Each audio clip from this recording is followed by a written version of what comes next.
very good evening to you and thank you for joining us this 22nd day of December 2020. You're watching NTV tonight. We have a lot we've lined up for you this evening, but here are some of our top stories.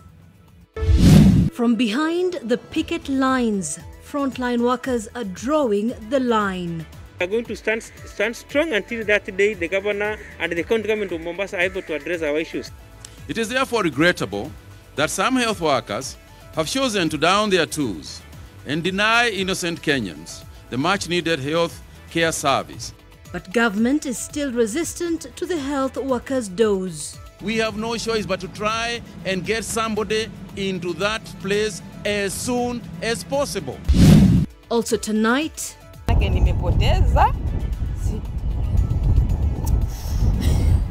a painful dose for the biggest casualties of the crisis in the health sector.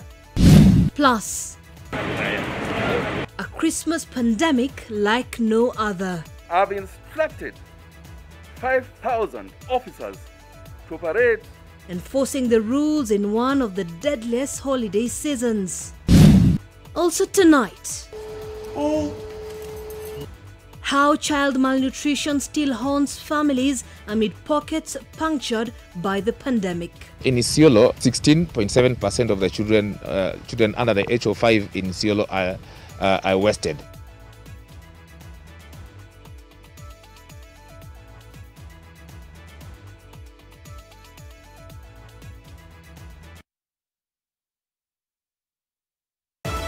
NTV Tonight with Zeynab Ismail.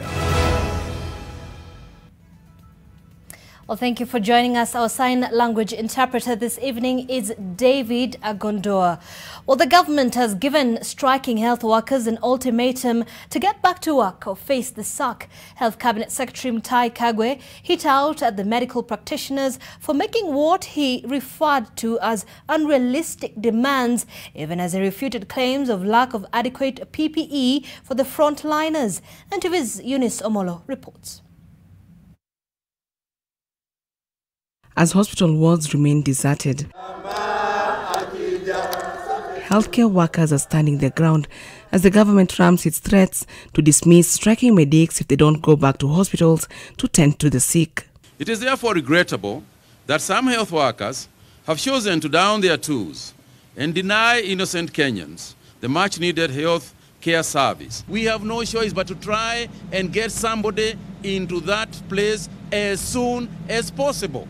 The Ministry of Health had a meeting with the Council of Governors and the Ministry of Labour to deliberate on some of the demands by the healthcare workers, saying that some of them were either unrealistic or were county-specific or required legislative actions, like the demand for the formation of a health service commission. When the idea of the formation of a commission is more important than taking care of a woman who is about to deliver, and you look at her and you abandon her because a commission that is in the hands of Kenyans has not been formed, it's sad. It's sad to see a child walk into a hospital, and because a promotion has not been effected, you watch the child die. It's sad. The two levels of government have urged the striking workers to go back to work and not shift the goalpost. The Council of Governors has also refused the claims by the healthcare workers' unions of lack of PPEs in health facilities. I frankly do not know of any county where we have that problem. And as a Council of Governors, we all agreed that in order to ensure that the PPEs that we are giving out are up to standard, we are getting them from our government procurement agency. The government has accused the health workers of having a sense of entitlement over the demands for a COVID-19 bonus package. I am personally particularly perturbed by the demand that a bonus given on the basis of goodwill and as a thank you by the President of the Republic of Kenya to our health workers is now being demanded to be a permanent feature. And it's difficult to fathom this. It's akin to somebody giving you a Christmas present, and then you demand that Christmas present must now be given to you every day. As both sides of the coin continue to debate on the conditions that healthcare workers have termed as unfavorable, a number of patients continue to suffer due to the lack of basic essential health services in different parts of the country. Eunice Omolo, NTV, Nairobi. Well, patients are perhaps getting the worst of the tussle between health workers and the government. Some counties have threatened to dismiss the striking workers who insist they will not return to work until the government yields. But for the sick in hospitals, the inertia is exasperating. NTV's Lois Ongoi has their perspective. Esther Jumwa remains inconsolable. Her 26-year-old son, Levi Miller, died in agony with no one to attend to his pain. He was scheduled to undergo surgery to remove a growth in his lungs, but health workers in Mombasa are among hundreds others countrywide who have abandoned their posts to demand for a better working environment. We are going to stand strong until that day the governor and the county government of Mombasa are able to address our issues. It's unfortunate that patients are going through a lot of untold suffering, but however, this is the responsibility of the government. We are not afraid of being sacked by Kawe, and there's no authority. Only last week, the late Levi Miller had spoken to NTV about his plight. Sadly, he lost the battle. Levi epitomizes the strain of patients caught in the middle of the tussle between obstinate health workers and the government. In the county of Kiambu, a section of nurses on strike gathered away from work to mourn the death of one of their own who succumbed to the coronavirus. When you say you'll sack a whole 23,000 workforce, then you're not being honest in the spirit of Christmas. And so we are asking that direction will not help us. In the county of Uasin Gishu, nurses and clinical officers on strike staged a demonstration in Eldoret town, urging the national government to address their concerns, among them the lack of a comprehensive life and health insurance, delayed salaries, lack of promotions, and lack of personal protective gear when handling COVID-19 patients. Kisumu Governor Professor Anyang' Nyong'o, Kiambu Governor James Nyoro, and Nakuru Governor Lee Kinyanjui are among governors who have publicly stated that they will be laying off health workers who don't report back to work. Health remains a devolved function, and now the COG is challenging the national government to help them address some of the demands by KMPDU, such as the creation of a health commission and additional allowances. Lois Wangoi, NTV. Well, let's now take a look at the coronavirus situation in the country, where 150 more people have tested positive for the COVID-19 in the last 24 hours from a sample size of 3,262 tested. The latest statistics bringing the number of confirmed cases in the country to 94,768. Of the new cases, 141 are Kenyans, while 13 are foreigners.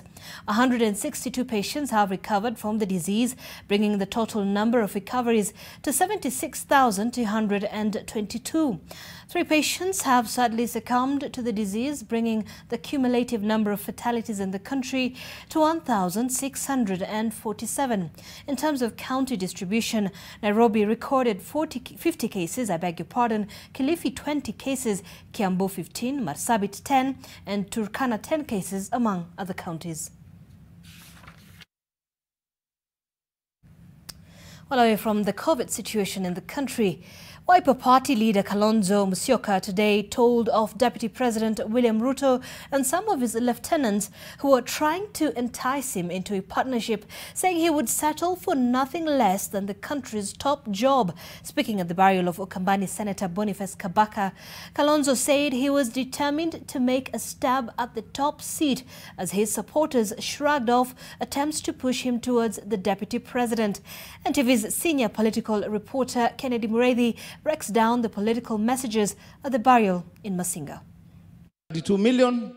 Wiper Party leader Kalonzo Musyoka sat at the front a few meters from the casket bearing the remains of his friend and former Machakos Senator Boniface Kabaka, listening intently to the speakers. They had been warned by the priest against politicizing the burial, but they couldn't resist.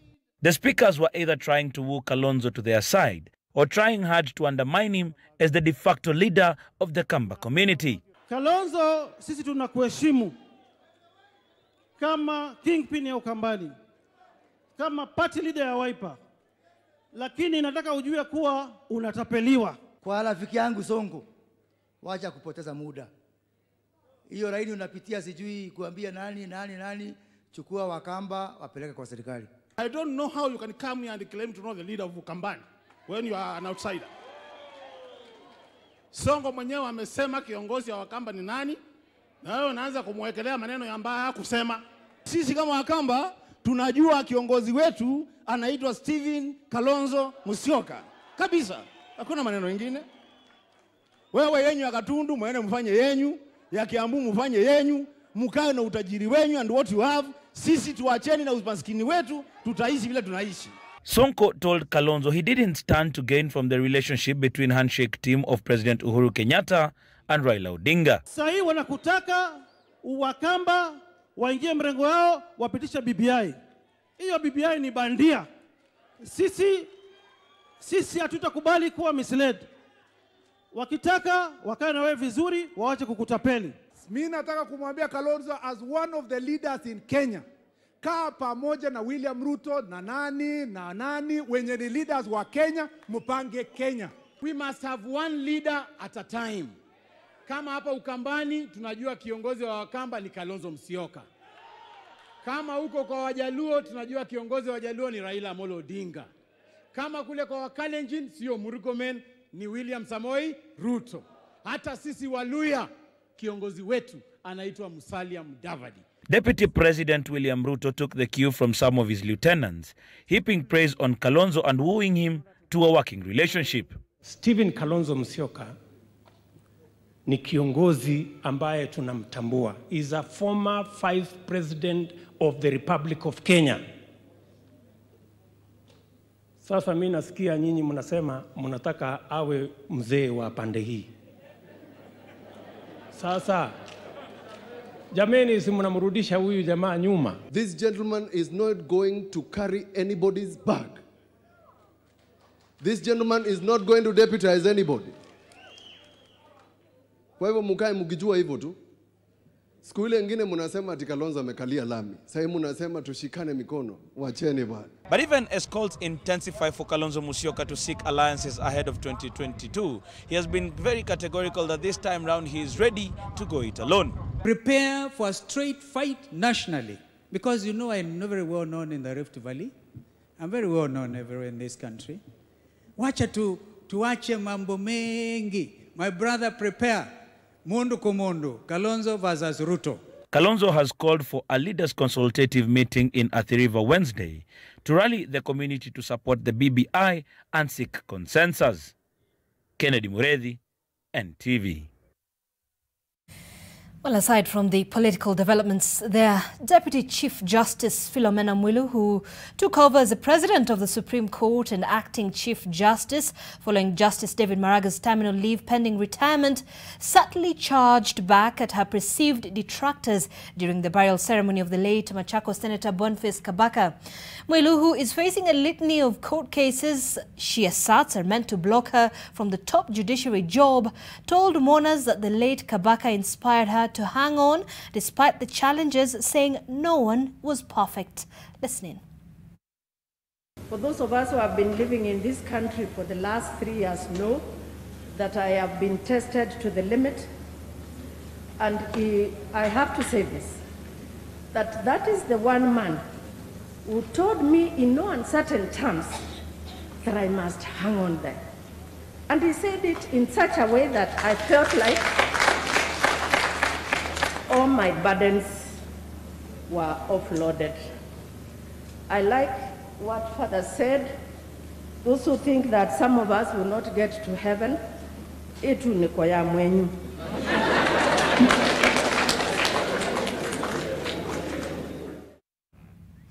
Hello from that. As you partake in the end-of-year festivities and celebrations, you might want to note that some freedoms will be limited over this season owing to the COVID-19 pandemic.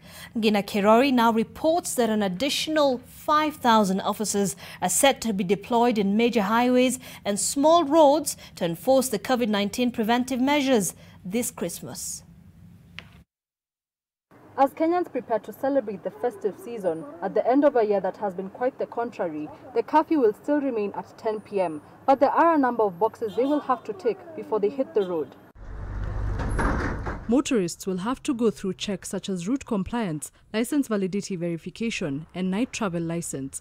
This will be enforced by 5,000 prison wardens from the Kenya Prison Service, who will be deployed as special officers to enforce the COVID-19 rules and regulations. Also, we have noted lack of courtesy of all road users currently at the moment, and that is why you have seen a significant increment of pedestrian accidents and incidents that are occurring. According to the National Transport Safety Authority, a total of 3,663 people have lost their lives this year due to road accidents as of December 13th.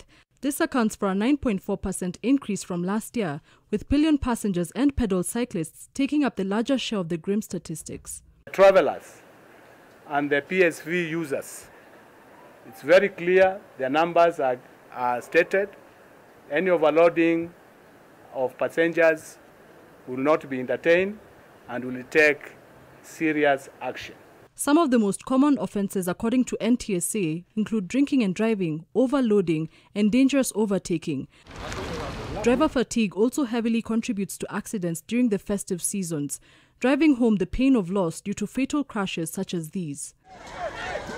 Police officers have come under heavy scrutiny over how they've handled the enforcement of COVID-19 guidelines during the year, due to the extreme force and brutality meted on a section of citizens. Gena Kirori, NTV. Well, here's a bit of light to lift your mood tonight as we take a break. And every year in a Brooklyn neighborhood, people decorate their homes with extravagant Christmas light displays. The tradition continues this year despite the pandemic. This festive scenery makes up a moment of calm.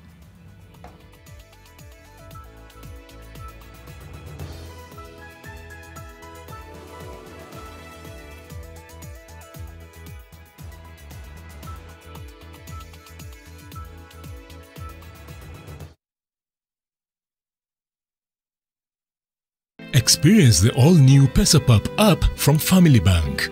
Enjoy a fresh new look with simplified navigation, access instant loans, save and earn interest, pay your bills, send and receive money locally and abroad, buy airtime and so much more. Download PesaPop app and make your banking convenient, easier and faster. PesaPop ni pesa bila stress. Family Bank, with you for life. Family Bank is regulated by the Central Bank of Kenya. Kuchukua selfie ni kuchukua control ya future yako. Buy an Quick or Insti HIV test kit from your local pharmacy or through MyDawa. Hurry and get yours today at 150 Kenya shillings for a limited period of time. To talk to someone on how to use the test kits or interpret the test results and what to do next, call 1190. Amua kujua. Chukua selfie. When the world changed, it made us go back to the simple joys and love the little things even more. Like serving up your best, eating together, and sharing more. Now, we'll take nothing for granted and always remember to taste the simple joys.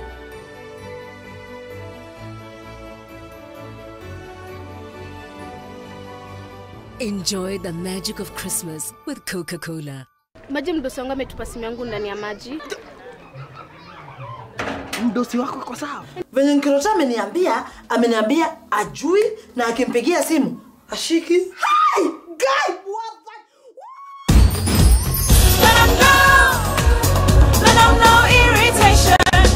For the women who deserve more, Moped is now in Kenya and more than 40 countries. With its nylon-free surface, new Moped has unique softness and up to 100% protection. Your skin will love it.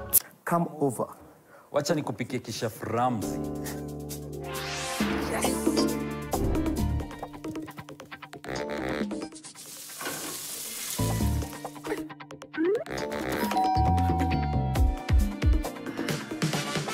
Rena vegetable oil stays liquid to the last drop, so it's smooth cooking from start to finish. Now with an easy-to-pour cap. Mapishi poa, madishi poa. Hi, I am Eliud Kipchoge, World Marathon Record. I am here to encourage you to be active, to keep moving, and be positive in life.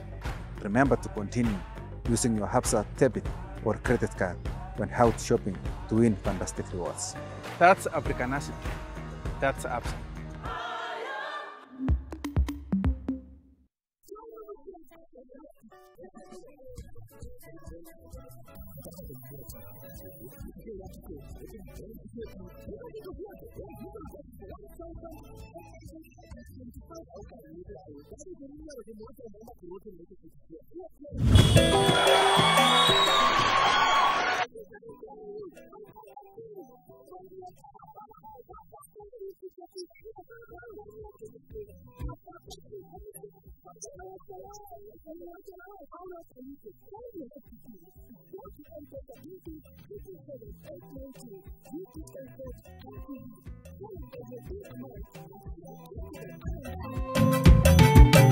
Will you get rid of Sarah?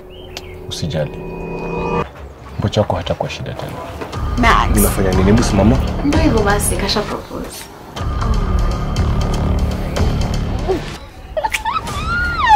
Oh my god. Max.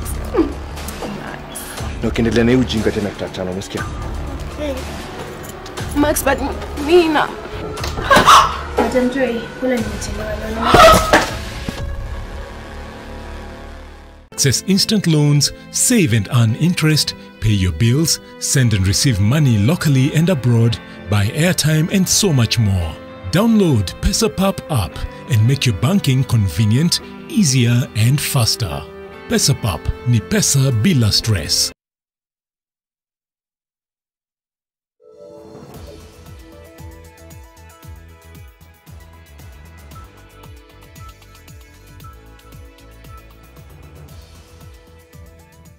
All right, thank you for staying with us. You're watching NTV Tonight.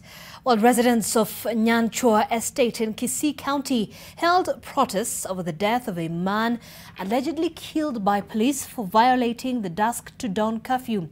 The late Bramil Chakunza is said to have run into police officers patrolling the area on Saturday night and who allegedly descended on him with clubs.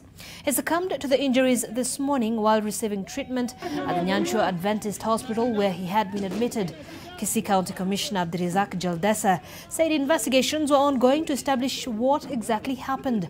The body of the deceased was moved to Kisii Teaching and Referral Hospital mortuary awaiting a post-mortem examination.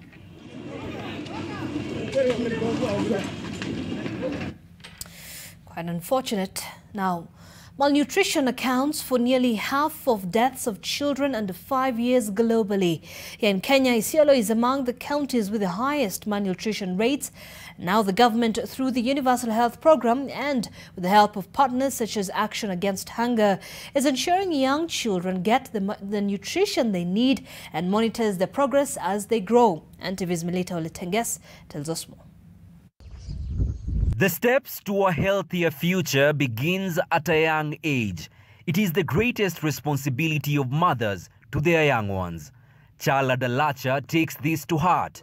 From time to time, she visits the Kula Mawe dispensary for the mid-upper arm circumference test, a method of identifying different levels of malnutrition among young children using a color-coded tape. In Isiolo, one of the biggest issues that we are grappling with is acute malnutrition, that is wasting.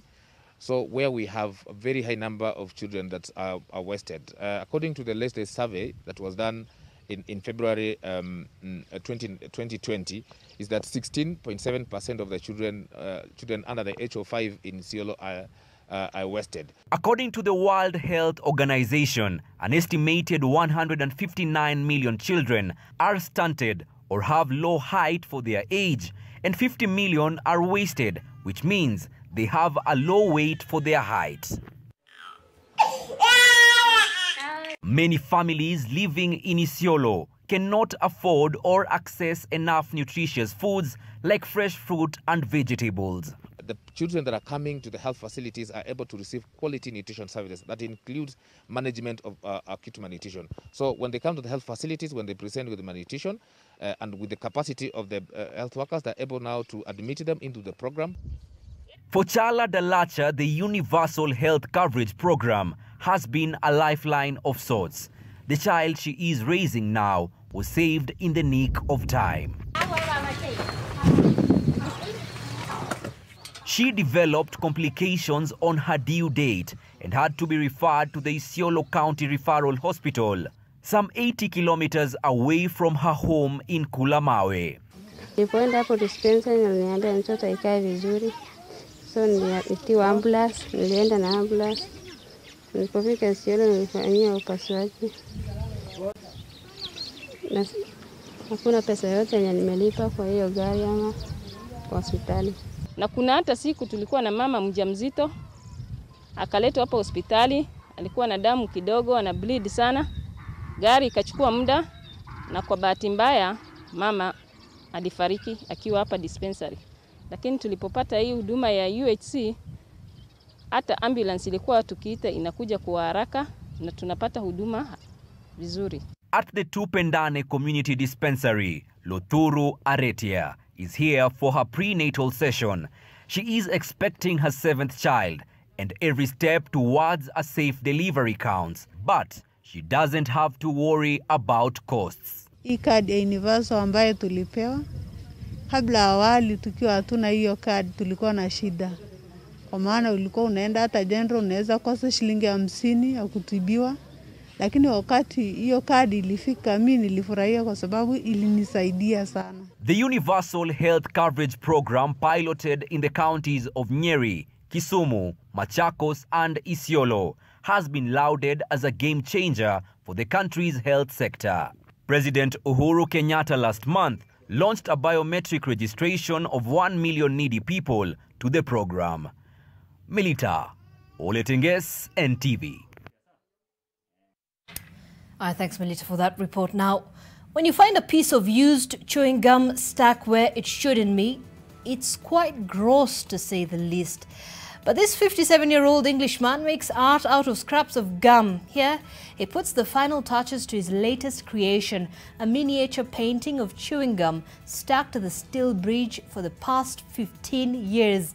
Has been going around the British capital sculpting and repainting gum discarded by passers-by.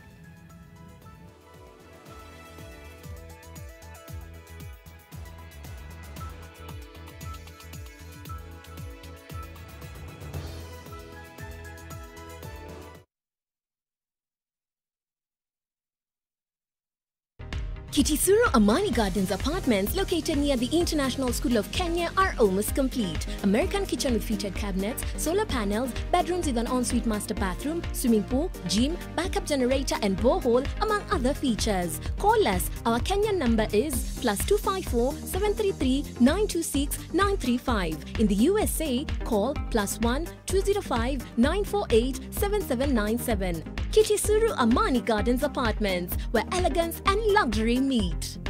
Are you thinking of bringing light into your house? Think of Sumo Candle. Why Sumo Candle? It is non-drip, doesn't smell and has no smoke. It's giving you money value by burning for a long time, and it is also brighter. Any day, anytime, Sumo Candle is the best for you. Purchase Sumo Candle from the nearest shop at a pocket-friendly price. Always smile and walk with Sumo Candle from Rock Industries Limited. For inquiries, visit our offices at Ndume Road off Lungalunga Road, behind Carton Manufacturers near Sinai Stage. You can also talk to us through 0722 575 619 or 0736 028 181.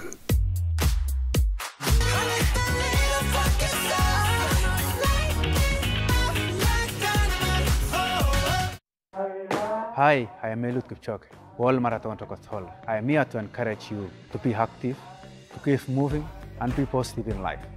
Remember to continue using your Hapsa debit or credit card when out shopping to win fantastic rewards.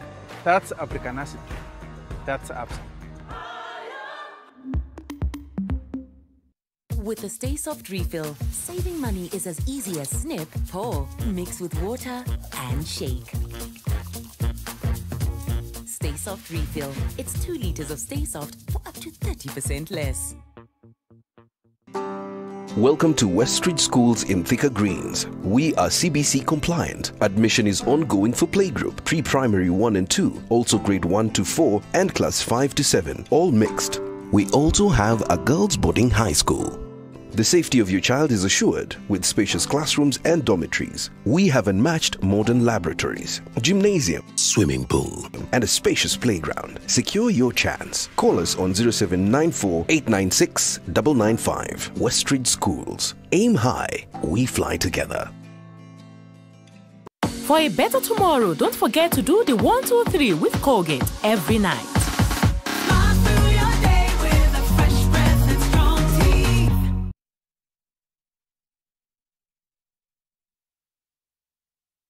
Business News in association with PesaPap.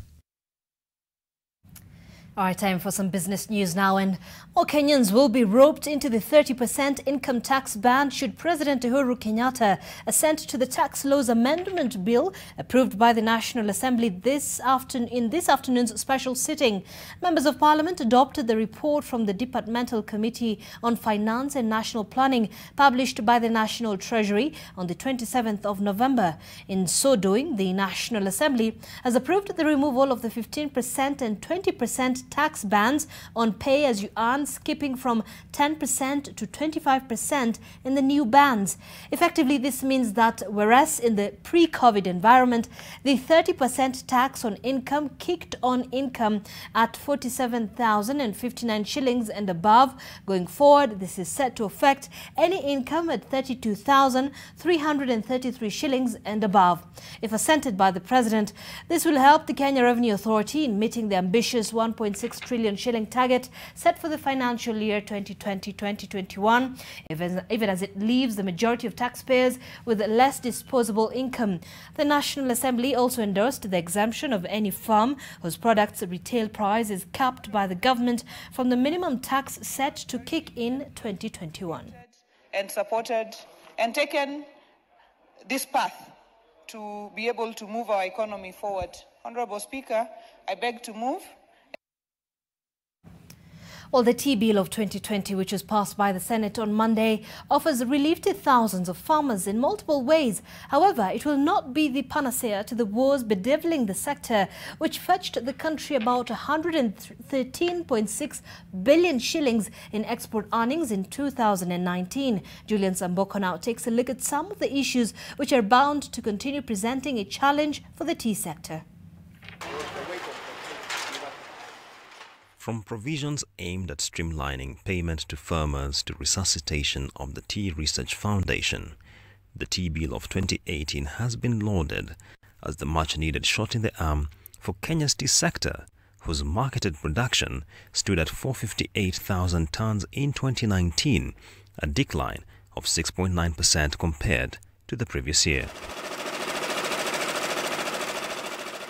The Kenya Tea Growers Association says that excess supply in the global market is bound to continue hurting farmers' earnings in the years ahead, given that local consumption is low at only 5% of the total amount produced. Too much tea will be in the offing. The pandemic has not saved us because of the lockdowns that are happening. The caves, restaurants, and hotels are not consuming teas because there is no social gatherings, there are no functions being held, so it means the uptake is very low. Meaning, even the buyers are offering uptake. The uptake is low and the prices are low. Whereas tea growers are welcoming the provision of the bill demanding that all producers realize at least 40% of value addition within the next 8 years, they are decrying what they term as an unfavorable policy environment as far as promoting value addition is concerned. Since tea being produced in this country over 100 years, why don't we do value addition? Why? It's because of cost of production. You set up a factory here to do value addition, and by the time your product hits the market, either you are taking that small package of branded tea or flavored tea or whatever kind of tea you've packaged here in the country, the minute it hits the shelf, the shelf in UK or US or wherever it is, the cost is too high. You'll not be able to break even. With agriculture being a devolved function, growers are gratified that the bill seeks to give clarity on the role of the two levels of government as far as promoting the product in the global markets is concerned. Also, we are happy that it has clearly demonstrated what are the laws of the county governments and the laws of the national governments. It has also talked about, creating a marketing division within the tea board to be able to push our teas out there into the world market.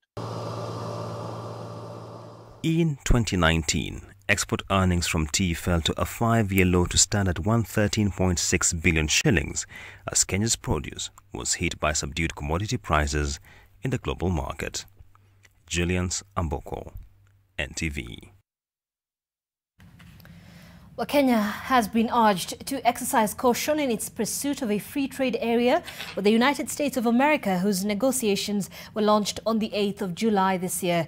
United Nations Conference on Trade and Development Secretary General Dr. Mukhesa Kitui says that Kenya would be better positioned to get a better trade deal if it negotiated within the context of existing trade agreements between Africa and USA, as opposed to going solo as it has been done.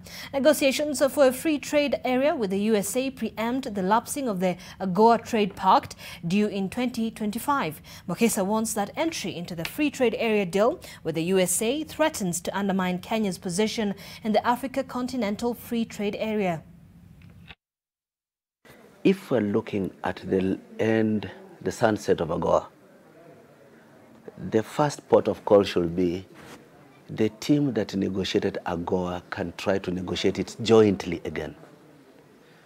Kenya is not the largest beneficiary of AGOA on the African continent, but the even bigger beneficiaries are saying we can get a better deal on the wholesale market if we collectively engage Washington on the successor regime or an improved AGOA deal compliant with WTO requirements. And the strength in numbers instead of negotiating on the retail market as a single country. The Mombasa Port Sacco has launched 3 new products aimed at boosting delivery of services to its customers. According to the management, the society, which has accumulated over 6 billion shillings in terms of assets, has also been recognized as the most insured and capitalized institution. NTV's Kevin Mutai also reports that the 54-year-old cooperative movement boasts of several loan facilities to its thousands of members. The Sacco movement is a key player in Kenya's formal financial services sector, with loans disbursed in excess of 330 billion shillings and deposits standing at over 305 billion shillings. Mombasa Port Sacco stands within the medium tier segment of this sector, boasting 9,400 members and an asset base of 6.8 billion shillings. The Sacco has launched 3 new services which are expected to boost service delivery, increase efficiency as well as enhance good governance practices. The products are the Instant ATM, Check Truncation and Sacco to Bank Funds Transfers. It is our belief that these products and these services will increase the contact points with our members, partners, stakeholders, and increase service delivery, increase speed and also efficiency. And ultimately, it will improve members' satisfaction. We'll be able to retain our members, as well we'll be able to attract even more members outside. With COVID-19 having hit consumers and businesses adversely, the Sacco is amongst those championing the restructuring of loans in a bid to cushion borrowers. Our key mandate is to manage prudently our members' funds and credit and over the credit as and when it is required. We offer long-term loans, short-term loans, and we also offer advisory services to our members. We have consistently paid dividends and interest on deposits at 20%. Commissioner for Cooperative Development, Geoffrey Jangombe, has called for more relief to borrowers. The youth form a very large part of our population, I urge SACCO's leadership to design new and exciting products and services that will attract not only the youth, but also women as well. The new products launched by Mombasa Port SACCO seek to help deepen formal financial inclusion at low cost.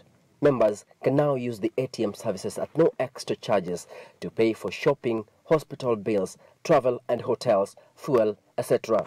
This is one society which is complying with the provisions of the law. They cannot be 100%, but they are there.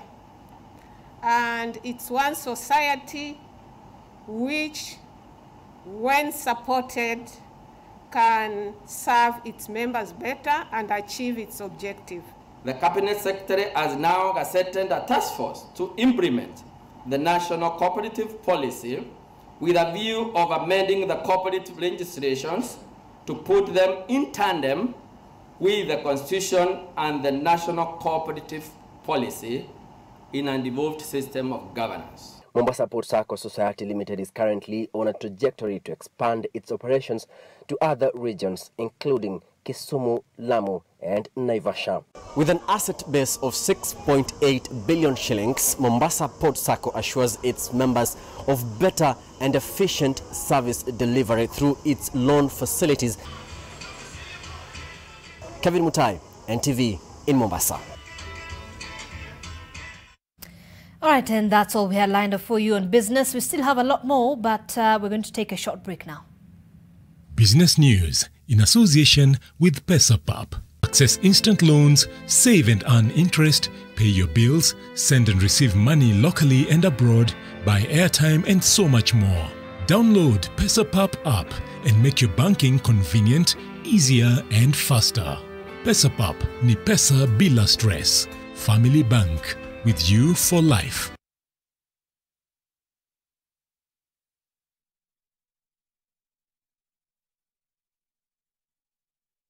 Always a full house this season when the family comes together. To reconnect. One thing we do, we watch GoTV. We love it. E is everyone's favorite place this festive season. Usimiss out. Get GoTV decoder kwa shilingi 1999. GoTV. Love it. Wear masks in public and keep social distance of at least 1.5 meters. Limit travel if you can. Avoid public gatherings and avoid touching your eyes, nose and mouth. If you experience flu-like symptoms such as running nose or difficulty in breathing, stay home and text or call 719 for follow-up. Should you require medical advice, call 719 and speak to our counselors. This message has been brought to you by the Ministry of Health in collaboration with the European Union, Government of Canada, and Amref Health Africa. Set some time aside to relax and awaken your senses with Nivea Body Oil and Lotion. Available in cherry blossom, vanilla, and rose scents. Carve out some me time with Nivea Body Oil and Lotion. Awaken your senses. Ngeni, pole, imejaa.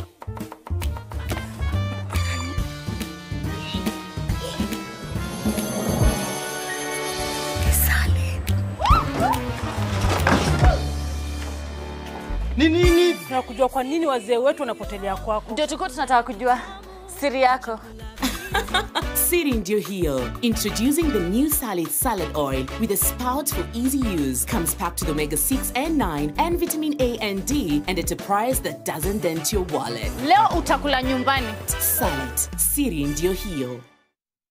Get fresh, gotta get fresh. Down is no boom boom pow, down is boom boom pow. Smells baya na uchafuzi na zibita impure downy. Protect nguo zangu na nukia niko safi. Lazima niwe fresh na down is boom boom pow. Boom boom pow, down is no boom boom pow. Smells zote na zi boom boom pow. Powerful freshness, down is boom boom pow. Na ni 15 bob tu?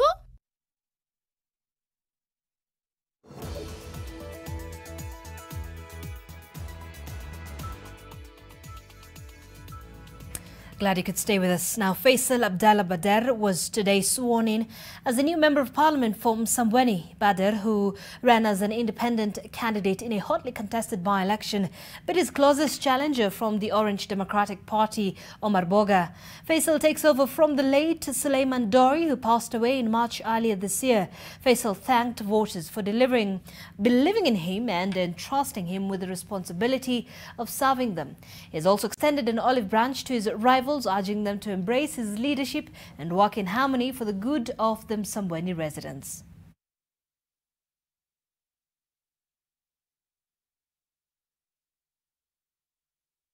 Mimi Faisal Abdallah Bader nikiwa nimechaguliwa kama mwanachama wa bunge la kitaifa, na hapa kwa jina la Mwenyezi Mungu kwamba nitakuwa mwaminifu na mtiifu kwa watu wa Jamhuri ya Kenya, kwamba nitatii, nitaheshimu, nitatetea, nitatunza, nitahifadhi na kulinda katiba ya Jamhuri ya Kenya, na kwamba nitatekeleza majukumu yangu ya ubunge kwa uaminifu na uangalifu.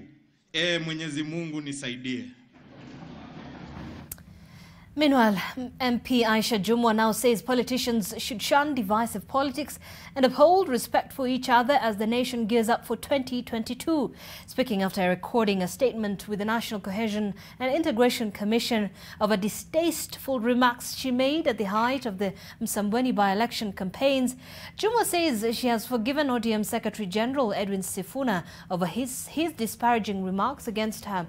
Furthermore, she stated that she will not be bullied or threatened into cowering from fighting for the rights of women and girls.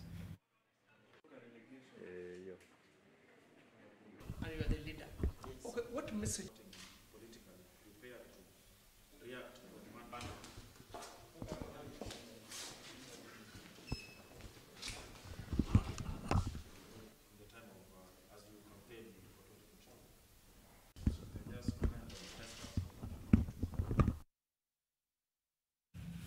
All right, now we take another break, but with some action from Libya. Have a look at how motorcyclists gather to showcase their skills in Tripoli.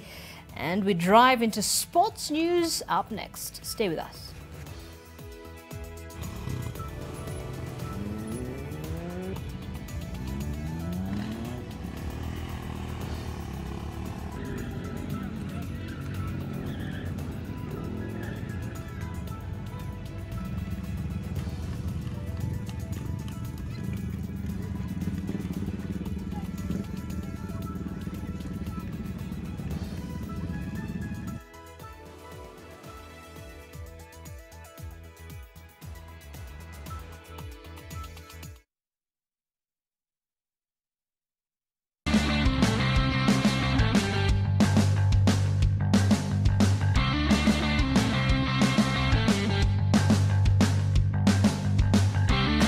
The Naivas Wiki Kuu ya Chrissy Bila Worries, Chrissy na Naivas. Every day, 350 winners Kula shopping voucher worth 2,000 shillings. All you need to do is simply present your Naivas card when you shop for your chance to be one of the winners. Funga 2020 Bila Fignon. Naivas saves you money.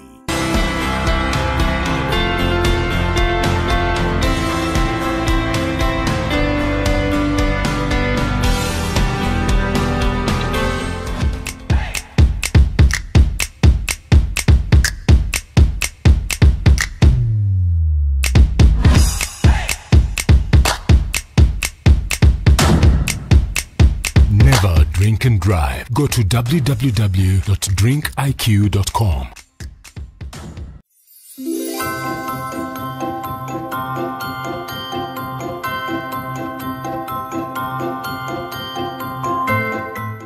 This festive season, stand a chance to win at Westgate Shopping Mall. Spend a total of 10,000 shillings or more for an instant prize and a chance to win the grand prize of 500,000 shillings worth of Westgate shopping vouchers and many more amazing prizes, including a home makeover from Hotpoint Appliances, a set of luxury watches from the Diamond Watch Company.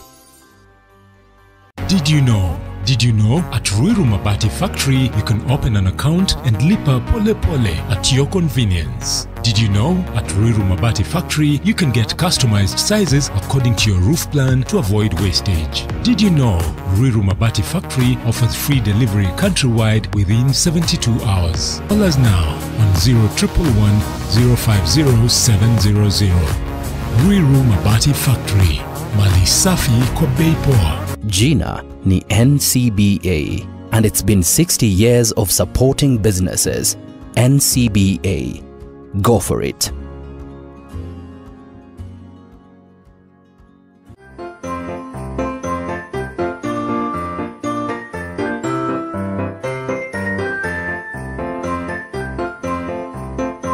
This Christmas, jaza kwa sababu there's a whooping 1 million bob to be won. All you have to do ni kupiga shopping worth 1,500 and above. Now kondani ya draw. Krisi, ibambe na Quickmart. Quickmart, fresh and easy. Union Pay cards are widely accepted at POS and ATM nationwide. Union Pay cards can also be widely used for e-commerce payments. These and many more local and international merchants accept Union Pay. Hey Kenya, it's time to earn while you spend with your Union Pay card. Yes, you get 10% back on every purchase, rewarding you as you swipe. Union Pay, your way. Will you get rid of Sarah? Usijali. Mpocho wako hatakuwa shida tena. Max. Unafanya nini boss mama? Ndio hivyo basi kasha propose.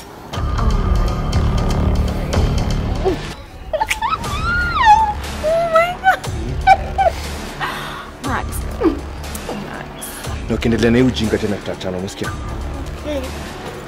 Max, but Nina. Madam Joy, kula nimechelewa leo. Access instant loans, save and earn interest, pay your bills, send and receive money locally and abroad, buy airtime and so much more. Download PesaPap app and make your banking convenient, easier and faster. PesaPap ni pesa bila stress.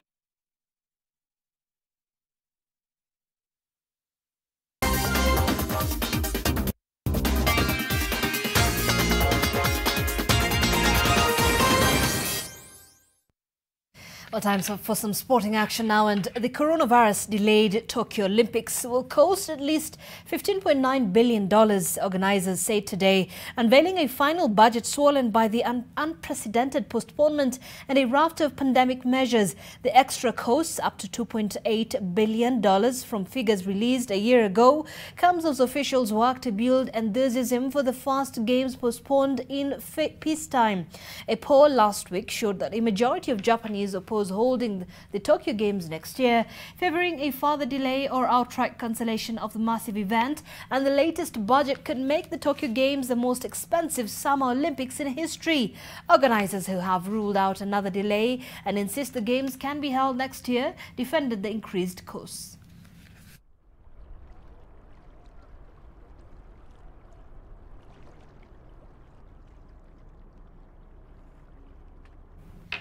And Tammy Abraham hit a quick-fire late double on Monday night as Chelsea beat West Ham 3-0 to reignite the English Premier League challenge after a consecutive defeat. The Hammers proved tricky opponents as an empty Stamford Bridge, but lacked the firepower to hurt Frank Lampard's men, who led early through Thiago Silva's bullet header. Chelsea enjoyed a strong start to the season before losses to Everton and Wolves checked their progress, but the victory at the London Stadium lifts them into fifth spot. Champions Liverpool have opened up a 5-point gap at the top of the table, but behind them, just 7 points separate second-placed Leicester from 11th-placed Wolves. The win lifts Chelsea to 25 points, one behind 4th-placed Everton, while West Ham stay in 10th place. Earlier, Burnley beat Wolves 2-1 to climb out of the Premier League's relegation zone, thanks to goals from Ashley Barnes and Chris Wood. Looking for Ben Mee. It's dangerous, and it's huffed in! Chris Wood doubles Burnley's lead. And Wolves are in deep trouble now. And Manchester City are looking to book their place in the Carabao Cup semi-finals for the 4th season in a row when they take on Arsenal tonight. Pierre-Emerick Aubameyang will be missing again for Arsenal due to a calf injury. The Gabon striker missed the defeat at Everton, and Mikel Arteta said after that game that the injury could rule Aubameyang out for at least a week. Thomas also remains sidelined while Granit serves the last of his 3-match ban. Gabriel, sent off against Southampton last week, returns from a 1-match suspension. Gabriel Jesus may be missing again for Manchester City after he was ruled out of Southampton game with a condition in his teeth, and central defensive partners Eric Garcia and Aymeric Laporte are also doubts. The match kicks off at 11 p.m. Kenyan time. Chance for City to make it 2. They do. Raheem Sterling. It was just almost like watching the replay because Torres burst clear.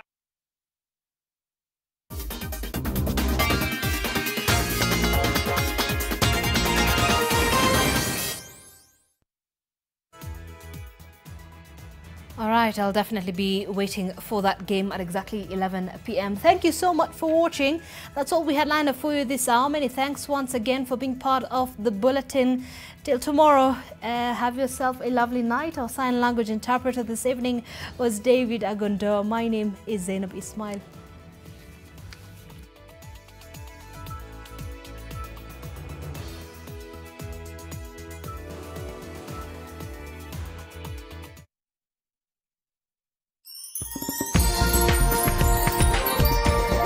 This is NTV.